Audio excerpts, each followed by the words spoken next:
नमस्कार. आपल्या सगळ्यांचे स्वाद संगम इन मराठीमध्ये स्वागत आहे.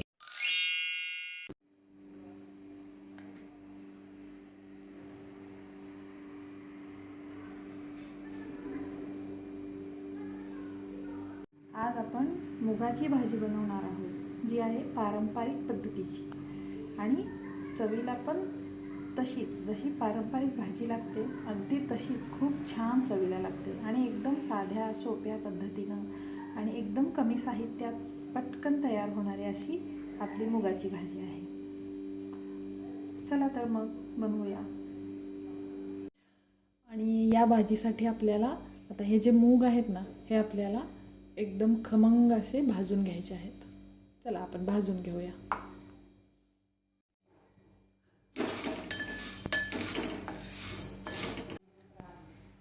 मुगाला भाजून घेताना गॅसची फ्लेम मीडियम ठेवायचे आणि तेलाचा वापर अजिबात करायचा नाही. असंच कोरडे मूग भाजून घ्यायचे आपल्याला. थोडासा कलर चेंज होतो आणि खमंग वास सुटतो आणि तेव्हा गॅस बंद करायचा आहे. आपले मूग भाजून झालेले आहेत. आता आपण कुकरला शिजवून घेणार आहे. अगोदर कुकरमध्ये पाणी गरम करून घ्यायचं आणि मग नंतर आपण त्यात हे टोमॅटो आणि मूग दोन्ही मिळून शिजवून घेणार आहोत. आणि कोथिंबीर, हिरवी मिरची आणि लसूण जे आहे ना, ते आपण मिक्सरमध्ये बारीक करून घेणार आहोत. चला अगोदर कुकर लावून घेऊया. दोन्ही पण गरम झालेले आहेत. आता आपण यामध्ये अगोदर टोमॅटो टाकणार आहे. हे टोमॅटो ना असे अख्खेच टाकायचे आहेत आणि यात तेल, हळद यापैकी आपण काहीही टाकणार नाही आहोत. असेच हे मूग टाकायचे आणि मूग चांगले शिजवून घ्यायचे. आता मूग शिजत आहेत तोपर्यंत आपण मिक्सरमध्ये वाटण करून घेऊया. कोथिंबीर, हिरवी मिरची आणि लसूण यांचं. ही जी भाजी आहे ना, ही पारंपरिक पद्धतीनं केलेली आहे. अतिशय साध्या सोप्या पद्धतीनं, पण त्याची चवसुद्धा तेवढी छान आणि पारंपरिकच म्हणाल तरीसुद्धा चालेल. आणि हे बघा, आता आपल्या कुकरचं टोपण पडलेलं आहे.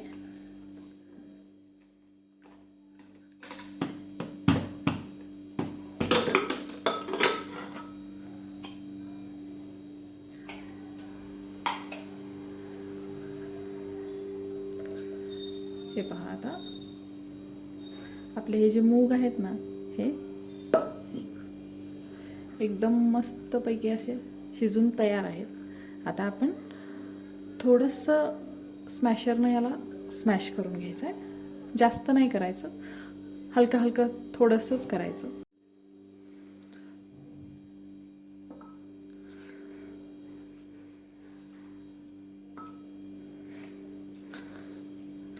तुम्हाला पूर्ण स्मॅश केलेलं आवडत असेल तर तुम्ही तसंही करू शकताय, पण मला थोडंसं असं मूग थोडेसे असे दिसलेले आवडतात म्हणून मी थोडंसं स्मॅश करणार आहे. आणि टोमॅटोला सुद्धा जास्त स्मॅश करणार नाही आहे मी, असंच थोडंसंच करणार आहे.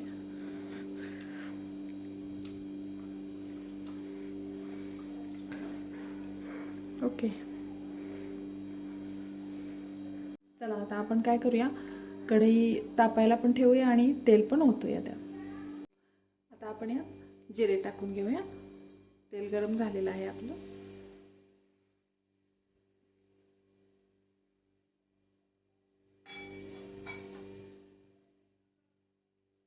आता हे पहा, हे जे मूग आहेत ना, यातलेच शिजलेले टोमॅटो जे आहेत ना आपले,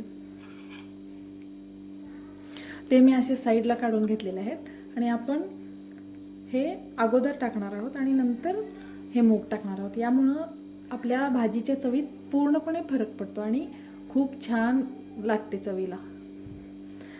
चला आता आपले जिरे तडतडलेले आहेत, आपण फोडणी टाकू. आता आपण हिरवी मिरचीचा ठेचा टाकूया. आता आपल्या हिरवी मिरची, लसूण आणि कोथिंबीरीचा जे बारीक केलेलं मिश्रण होतं ते आपण टाकलेलं आहे. आता यामध्ये आपण टोमॅटो टाकणार आहोत.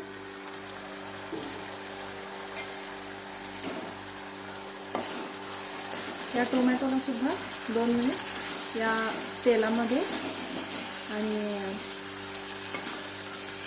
जे आपण कुटून घेतलेली मिरची आहे ना त्याबरोबर 1-2 मिनिट असंच परतून घ्यायचं, एक अर्धा मिनिटभर परतायचं. आणि मग फोडणी देताना गॅस मी मीडियम ठेवलेला आहे. आणि आता या स्टेजला आपण हळद आणि मीठ टाकणार आहोत चवीपुरतं.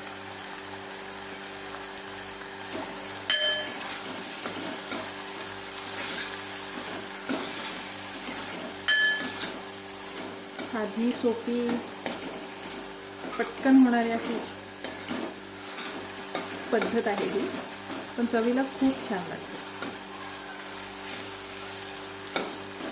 आपण यात शेंगादाण्याचं कूट किंवा खोबऱ्याचं कूट अजिबात वापरणार नाही.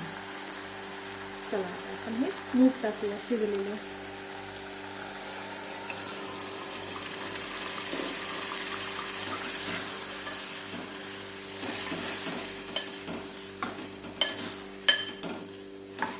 तुम्हाला हवी असेल तशी कन्सिस्टन्सी तुम्ही ठेवू शकता. मी आणखी थोडंसं पाणी ओतणार आहे यात.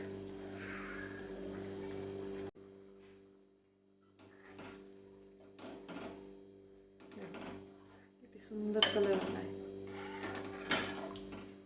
बस आपली भाजी तयार आहे. आता या आपल्या हिरव्या मिरची बरोबर ह्या मुगांना एक 10 मिनिटं लो गॅसवर उकळू द्यायचं आहे आणि मग गॅस बंद करायचा आहे. हे पहा, आता मी या भाजीला 10 मिनिटं असंच शिजवून घेतलेलं आहे आणि आपली भाजी आता रेडी आहे. चला आपण सर्व करूया. ही पहा आपली भाजी तयार आहे. कशी वाटली रेसिपी आवडली असेल तर नक्की व्हिडिओला लाईक करा, सबस्क्राईब करा आणि बेल आयकॉनला क्लिक करा.